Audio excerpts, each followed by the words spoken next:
এই ফেসবুকটা আমি যখনই ওপেন করলাম তখন দেখছি ফেসবুকটা কারোর কাছে লগ ইন করা আছে। সেই ফেসবুকটা যখন লগ ইন করা আছে আমি তাকে জিজ্ঞেস করলাম যে ফেসবুকটা কি করে অন্যের কাছে গেল। সে বলছে আমি অনলাইনে অনলাইনে মানে ইয়ে করেছে, তাই তো, অনলাইনে স্ক্রিন শেয়ার করে আমি কাউকে দিয়ে ব্যাংক সেট আপ করেছি, তাই তো। ব্যাংক সেট আপটা কি করেছে, বিজনেস সেট আপ দিয়ে করেছে, তাই তো।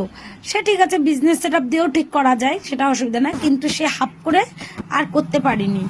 সে কি করেছে, তার কম্পিউটারে ফেসবুকটাকে লগ ইন করে সে কাজ করতে গেছিল, কিন্তু ও এটাও জানে না লগ ইনটা যখন আমি কারোর অনলাইনে কাজ করব, আমার ফোনটা যখন আমি কারোর কম্পিউটারে বা কারোর ল্যাপটপে বা কাউকে স্ক্রিন শেয়ারের মাধ্যমে যখন আমি পুরো ফেসবুকটা তাকে দিয়ে মানে ঠিক করাবো, কিন্তু তুমি সবসময় জানবে তোমার ফেসবুকটা তার কাছে চলে গেল।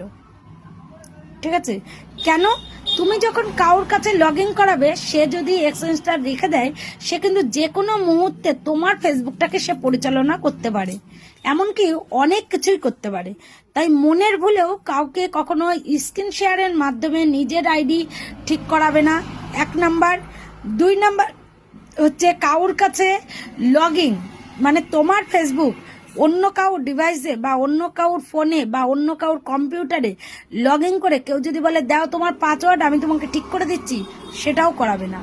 মনের ভুলেও এই কাজগুলো করবে না। এগুলো করতে হয় খুব বিশ্বস্ত লোকের কাছে, কিন্তু সেই বিশ্বস্ত লোক আজকাল পাওয়া খুব কঠিন। বোঝাতে পারলাম?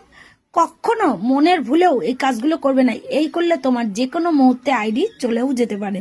আজকে তোমার আইডি 5,000 10,000, কালকে 2 লাখ 5 লাখ হবে, তখন কিন্তু তোমার আইডি নিয়ে সমস্যায় পড়ে যাবে। তাই মনের ভুলেও এই কাজগুলো করবে না। বুঝতে পারলাম? রাখি, টাটা।